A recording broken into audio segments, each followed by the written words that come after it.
Pada kesempatan ini, kita akan sama-sama mempelajari transformasi Z dari fungsi-fungsi yang berada dalam bentuk rasional. Fungsi rasional merupakan sebuah kelompok fungsi yang penting dalam transformasi Z. Fungsi ini berbentuk rasio dari dua buah polinomial dalam variabel Z pangkat min 1 atau juga dalam bentuk variabel Z. Dalam transformasi Z fungsi rasional, terdapat istilah poles dan zeros. Poles atau harga-harga kutub merujuk kepada harga-harga dari Z yang menyebabkan suatu fungsi xz sama dengan tak hingga. Sebaliknya, zeros atau harga-harga nol merujuk ke harga-harga dari Z yang menyebabkan suatu fungsi xz sama dengan nol.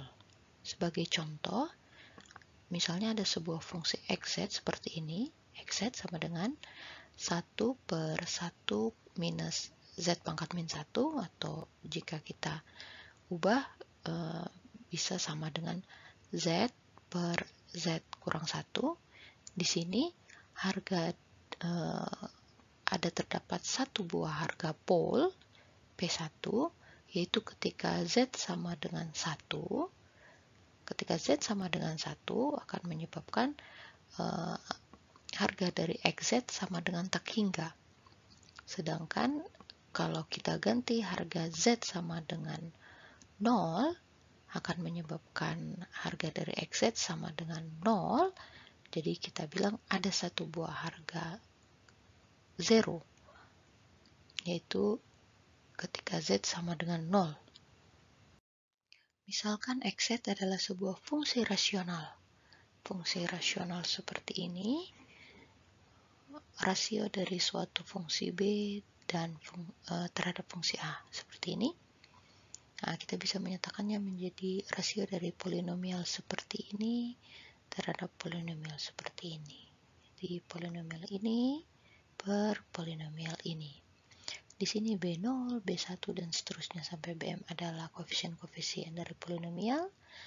Kemudian A0, A1, dan seterusnya sampai An adalah koefisien-koefisien dari polinomial yang di bawah ini. Ini merupakan contoh dari fungsi xz dalam fungsi xz dari variabel z pangkat negatif, ya. Jadi pangkat-pangkat dari variabel z-nya negatif, dan ini juga bisa disajikan dalam bentuk yang lebih padat seperti ini. Oke. Jika koefisien dari suku-suku pertama kedua polinomial ini, yaitu B0 dan A0, harganya adalah tidak nol, seperti ini, kita bisa mengeluarkan faktor bersama dari polinomial atas, B0, Z, dan Z pangkat min M, untuk menghasilkan polinomial dengan pangkat-pangkat yang polinomial dengan variabel Z yang pangkat-pangkatnya positif seperti ini, dan memiliki koefisien 1 untuk suku pertamanya dengan koefisien dari variabel Z pangkat M. Begitu juga sama halnya dengan polinomial yang di bawah denominator, kita bisa mengeluarkan suku faktor bersama A0 Z pangkat min N untuk menghasilkan polinomial dengan variabel Z berpangkat positif seperti ini dan koefisien pertamanya 1. Nah, untuk Z pangkat min M per Z pangkat N yang ini, kita bisa sajikan sebagai Z pangkat N min M seperti ini. Dan juga B0 per A0 kita bisa sajikan sebagai sebuah variabel gain G seperti ini. Karena B sekarang adalah polinomial seperti ini, dan juga fungsi A juga polinomial berbentuk seperti ini, kita bisa menyajikannya sekarang untuk bagian yang ini dan bagian yang ini sebagai perkalian dari suku-suku seperti ini. Z minus Z1 dikalikan suku Z minus Z2 dan seterusnya sampai suku Z minus Zm. Untuk denominatornya Z minus P1 dikalikan suku Z minus P2 dan seterusnya sampai suku Z minus Pn. Kalau kita lihat di sini, XZ ini memiliki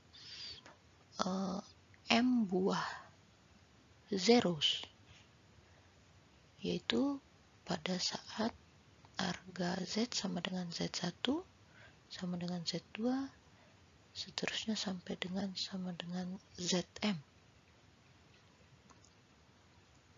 Itu adalah akar-akar dari polinomial numerator ini. Akar-akar dari ini. Z1, Z2, seterusnya sampai Zm. Jadi ada M buah zeros.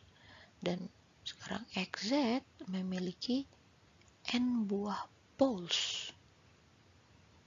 Yaitu ketika harga Z sama dengan P1, harga Z sama dengan P2, dan seterusnya sampai harga Z sama dengan Pn. Itu adalah harga-harga pole dari fungsi XZ. Jadi XZ memiliki M buah zeros dan N buah poles. Sedangkan untuk bagian yang ini, Z pangkat N min M, kalau N lebih besar dari M, maka akan terdapat mutlak N min M buah zeros di titik origin, yaitu di titik Z sama dengan 0. Jadi misalnya ini 5 dan ini 2, ya, berarti akan ada 5 kurang 2 atau 3 buah harga zeros tambahan di titik origin, di titik Z sama dengan 0. Sedangkan kalau N harganya lebih kecil dari M, maka itu berkaitan dengan harga poles. Jadi akan ada sebanyak selisih dari ini, mutlak N min M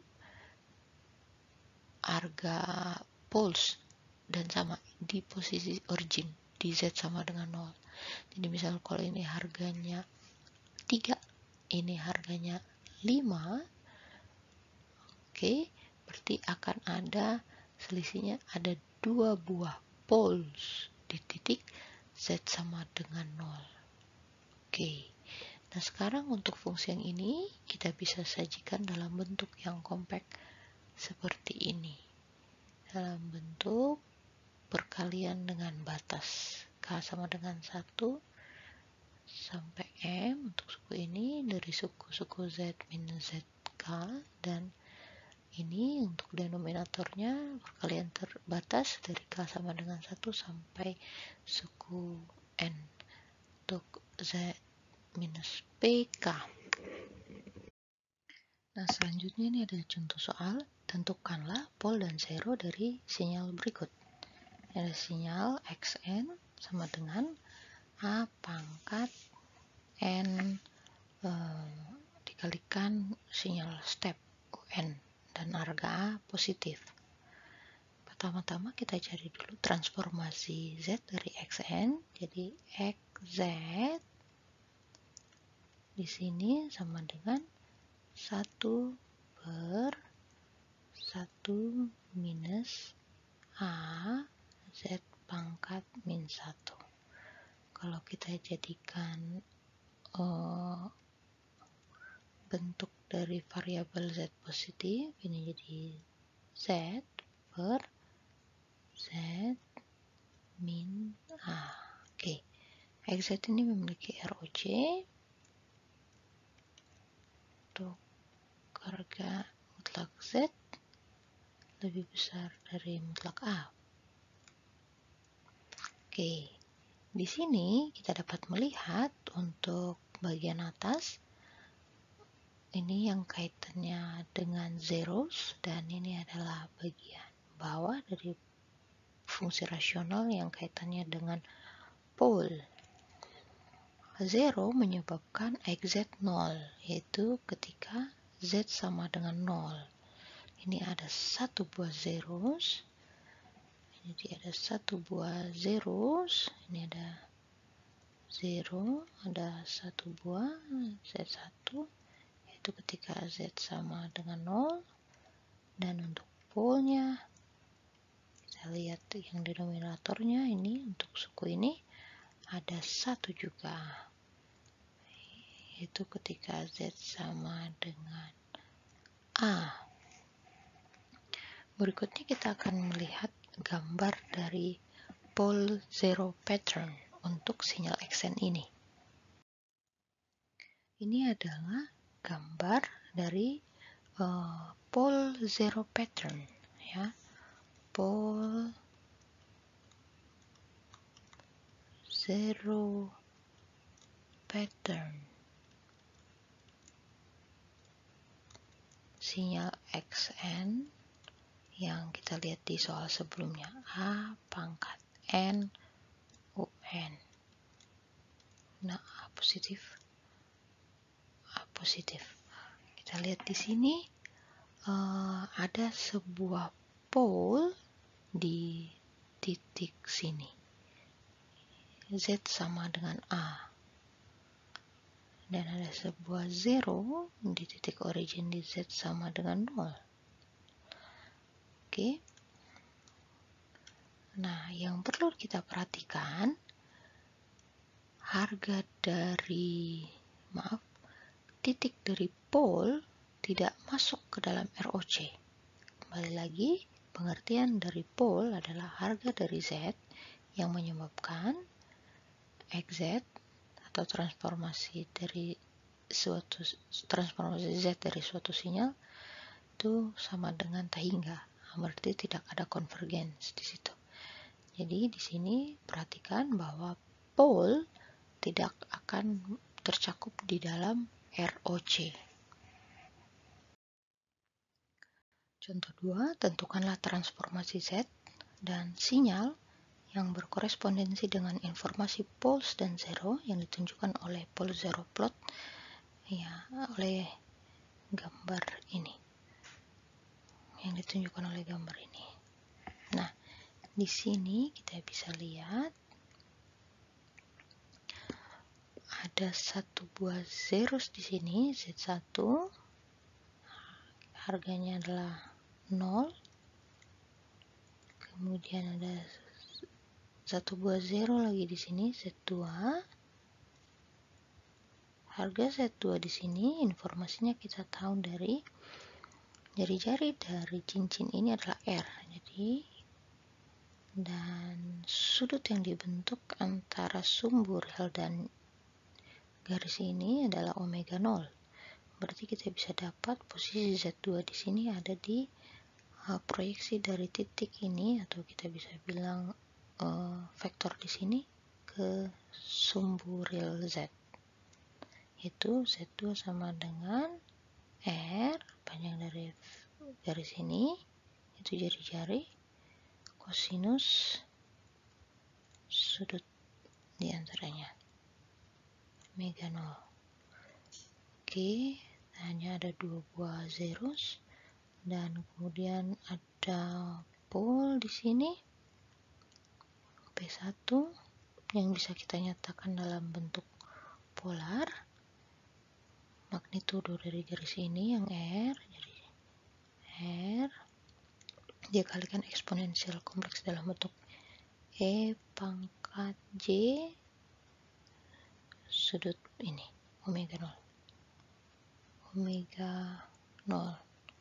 Dan juga ada pole kedua yang merupakan konjugasi kompleks dari P1, P2,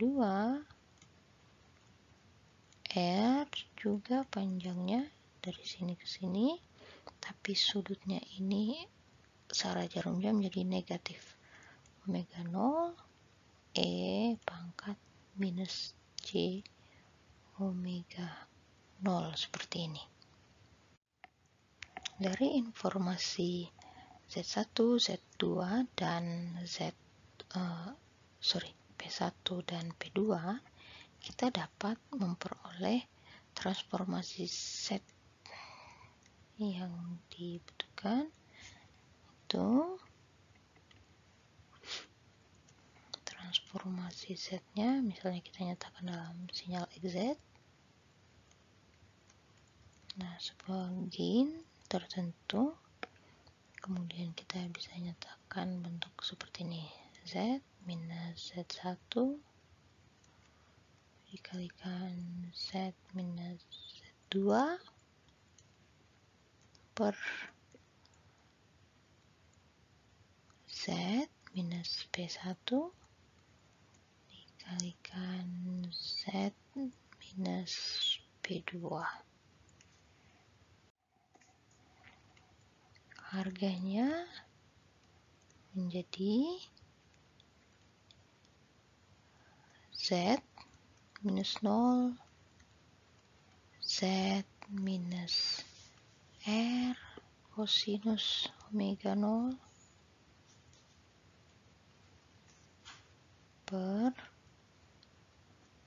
Z minus R E pangkat positif J omega 0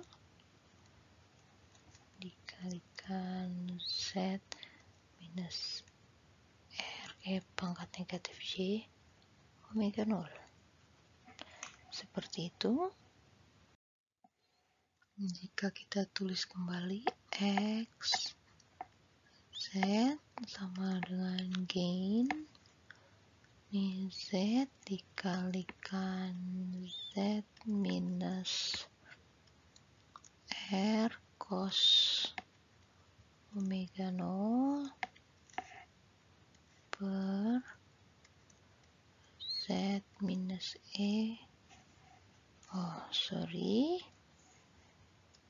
R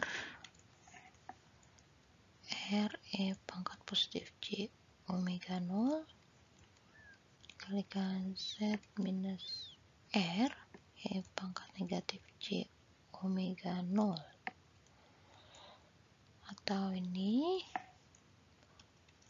G, ini jadi Z kuadrat minus R Z cos omega 0 per Z kuadrat minus R Z E pangkat minus J omega 0 minus R Z E pangkat positif J omega 0 G ditambah R kuadrat, ya, R kuadrat. Ini kalau kita lanjutkan, ini sama dengan G, ini Z kuadrat minus R Z kosinus omega 0 per Z kuadrat. Ini kalau kita keluarkan faktor bersama minus RZ, sehingga itu menjadi E pangkat minus J omega 0 ditambah E pangkat positif J omega 0. Oke, itu adalah 2 kosinus omega 0 tambah R kuadrat. Kemudian kalau kita ingin menyatakan XZ sebagai fungsi dari variabel Z pangkat negatif, kita bisa kalikan dengan Z pangkat min 2 per Z pangkat min 2, sehingga ini menjadi 1. ini minus R Z pangkat min 1 kosinus omega 0, dan denominatornya menjadi 1 minus 2R Z pangkat min 1 kosinus omega 0 ditambah R kuadrat Z pangkat min 2. Oke, selanjutnya jika kita tulis kembali XZ sama dengan gain G 1 minus RZ pangkat min 1 kosinus omega 0 per 1 kurang 2R Z pangkat min 1 kosinus omega 0 ditambah R kuadrat Z pangkat min 2. Jangan lupa kita harus memberikan informasi ROC-nya. Berdasarkan pole zero plot tadi, kita bisa tahu ROC-nya ada di sini. Ya, mutlak Z lebih besar dari R. Jika kita gunakan pelajaran sebelumnya, sinyal yang berkorespondensi dengan ini adalah sinyal XN, ini G tetap. Nah, ini ada R pangkat N kosinus omega 0 N UN.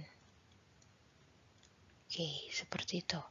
Transformasi Z dari pole zero plot yang ditunjukkan oleh gambar sebelumnya dan sinyal yang berkorespondensi dengannya. Selanjutnya kita akan membahas sedikit tentang konsep sinyal dan sistem. Jadi transformasi Z ini digunakan untuk melakukan analisis sinyal dan sistem, khususnya sistem yang sifatnya masuk ke sistem LTI, Linear Time Invariant System, dari sinyal dan sistem waktu diskrit. Nah, ada konsep ketika sistemnya itu initially relax, artinya sistem itu tidak memiliki kondisi awal, jadi relax begitu. Kan di sini ada berlaku hubungan output dari sebuah sinyal output dari sebuah sistem, jadi itu sama dengan input dikonvolusikan dengan impuls respon dari sistem HN, seperti itu. Jadi kalau kita gambar diagramnya seperti ini, ada sinyal input dimasukkan, dieksitasikan ke sebuah sistem LTI yang dikarakterisasi oleh HN gitu, dan outputnya akan menghasilkan sinyal waktu diskrit N seperti ini. Kita telah belajar di properti dari salah satu properti dari transformasi Z bahwa kalau ada operasi konvolusi di domain waktu, maka di domain Z kita bisa melakukan operasi multiplikasi. Jadi transformasinya YZ itu sama dengan X Z dikalikan dengan HZ seperti ini. Oke.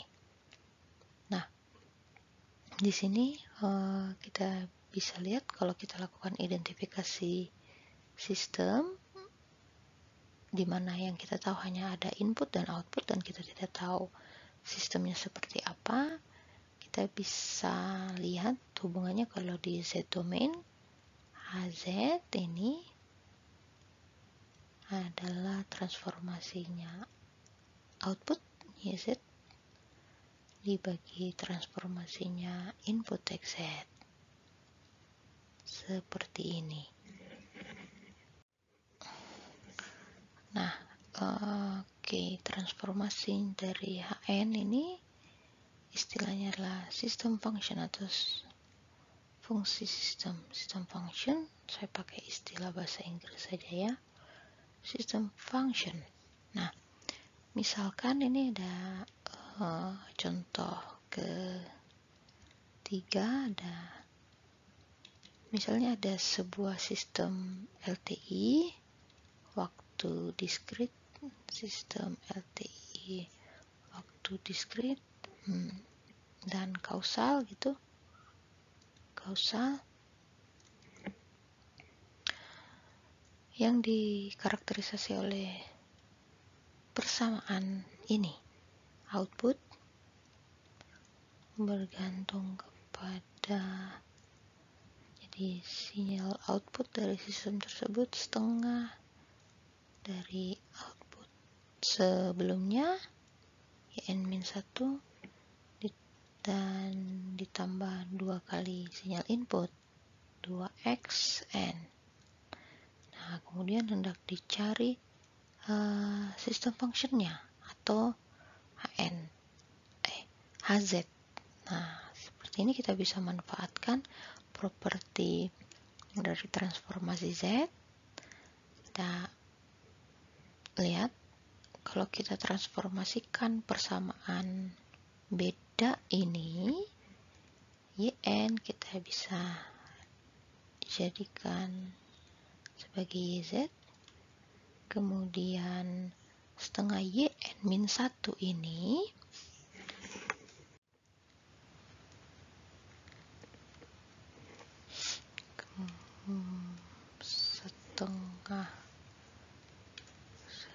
setengah YZ, karena ada time shifting n-1, maka YZ perlu dikalikan dengan Z pangkat, nah ini -1,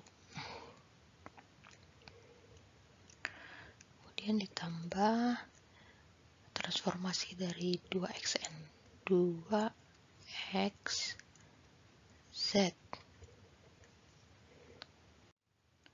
Jika kita membuat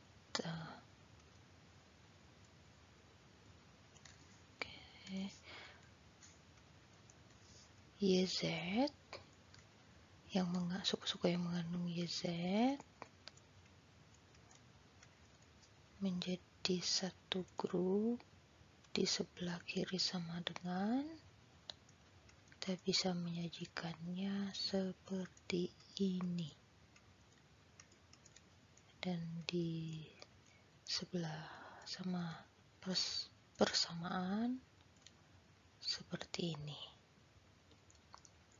Dari sini kita bisa menemukan HZ yang merupakan YZ per XZ. HZ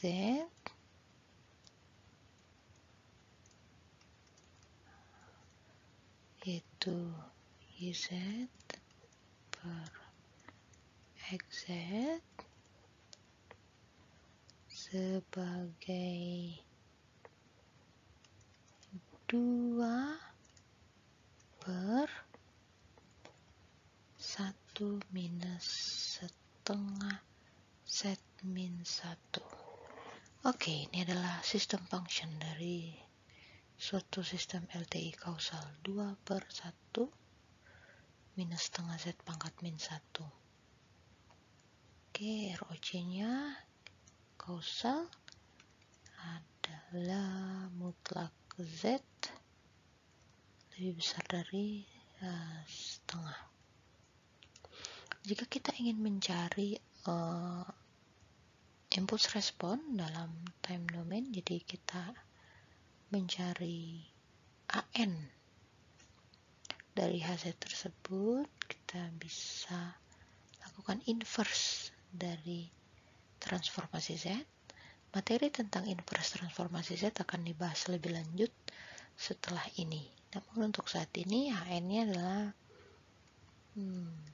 ini bentuknya sinyal sederhana 2/1 minus setengah Z min 1 itu sama dengan 2 dikalikan setengah pangkat N UN. Itu adalah HN dari suatu sistem LTI pada contoh 3 ini. Baik, demikianlah pembahasan sederhana dan 3 contoh mengenai transformasi Z dari fungsi-fungsi yang berbentuk rasional. Selanjutnya kita akan membahas tentang inverse dari transformasi Z.